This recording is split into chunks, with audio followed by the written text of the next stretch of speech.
This week, Josh is going to talk about the Passover and the rescuing of the slaves from Egypt. And we were asked to give our story of how God and Christ rescued us. This is my son, Strand. My wife, Carrie, is a little ill today, so she couldn't be in the video. So our rescue story begins at having this young man right here. We had spent our younger years rodeoing. I rode bulls and she barrel raced, and we spent our time on the road. And when it was time for me to hang it up, we wanted to have a kid, and we sat down and talked one day that we wanted better for our son than what we had gone through. And so through that, God and His timing, I had a good friend, and a lot of you probably know Josh Samsel that I went to school with. Last time we had talked, he was pretty wild and not walking with the Lord at all. And then I got a call from him inviting us to the outdoor service at Machindo, and that's how we started attending the hub. And when he called, I said, man, if they're accepting him, they should accept us. So that's how we started at the hub, and that's the beginning of Jesus rescuing us. I can't pinpoint a moment for me because, like I said, I'm thick-headed.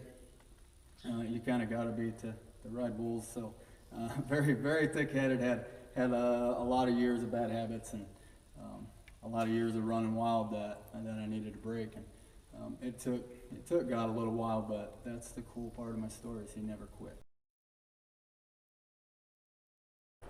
Quite a while ago, I was rodeoing with a guy, John Kent, out of New York, and we were going to Ellicottville, New York, which was at his parents' place. They put one rodeo on a year. That's what they did for a living. And I was asking him a bunch of questions about it, and through all that, I said, "Man, that's what I want to do. I'd love to when I hang up from riding bulls, I'd love to put on an annual rodeo like that." And then it turned into doing something every week, and we had planned for years. We had a house that we had bought. We fixed it up to sell it, and then the housing market crashed, and we spent 9 years trying to get out of that place, and just watching my sister and my sister-in-law's house sell during that housing crash, and I was just so frustrated because I had something I wanted to do, and nothing was happening. And looking back, I can see that God was taking His time, molding us and shaping us, and making sure we were prepared, because before that, our plan was not a mission-based bull riding or a faith-based bull riding. We was gonna sell alcohol. We were gonna have ring card girls to hold the scores up and skimpy outfits. We were gonna play secular music, and then as we started to attend church and started our walk with Christ, something happened and He changed us, and we didn't want that. We wanted to do it to glorify Him. And then still, it took time. It took time for us to, grow us and get us to a spot where I think we were ready. We felt like we were ready, but He knew we weren't. So, biggest difference in our life before was we lived for self.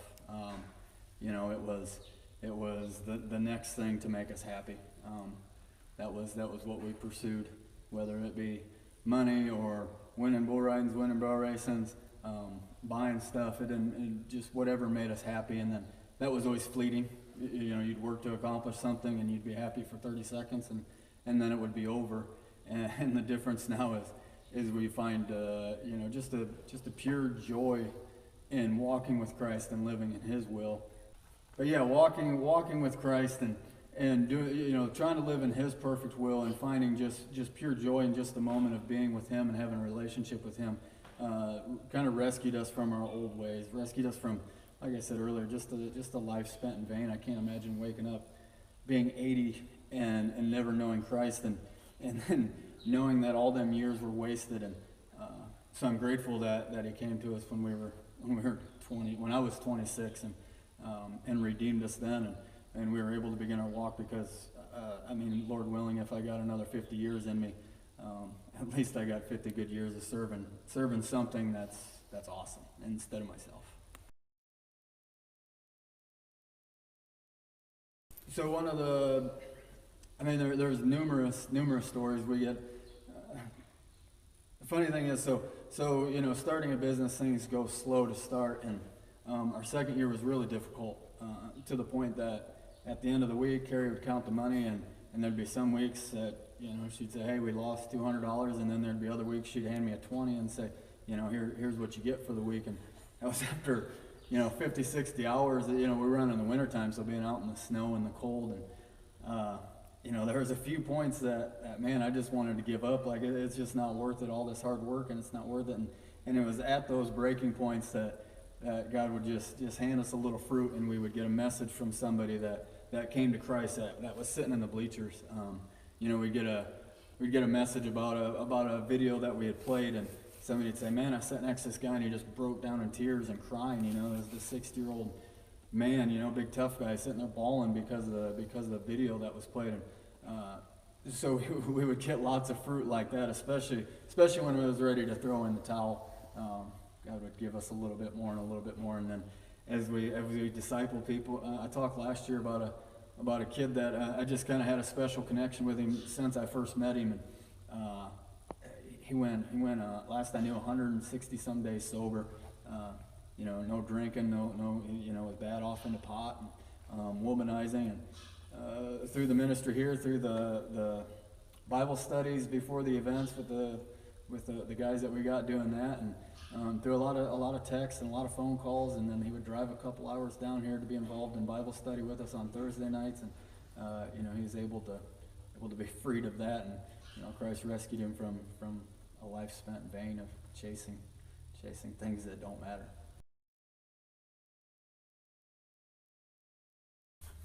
My one piece of advice, I guess would be because it wasn't instantaneous for me, and that's how I always saw it was just this instantaneous thing. That man, God doesn't change you overnight, or at least He didn't me. Maybe for some people He does, but He didn't for me. It was little bits at a time. It wasn't more than what I could handle. I feel like if I had to totally change instantly, I might have just walked away. It might have been too much for me to take. But so if you feel God pressing on you, if you feel Jesus trying to rescue you, don't go hide in the garden every time you screw up. Don't be afraid to go to Him, because through Him, through Strand sitting here next to me, I was able to grasp finally. If I'm created in God's image, I must get some of my thought process from Him. And when we had Him, I was able to finally grasp forgiveness and mercy. I don't think there was anything that He could do that would change my love and affection for Him. And if God feels the same way about me, then why go hide? Why run from Him? And when you screw up, bring it to Him and lay it before Him. And that's the whole point of the blood on the doorpost. I mean, Christ died for us and washed us with the blood.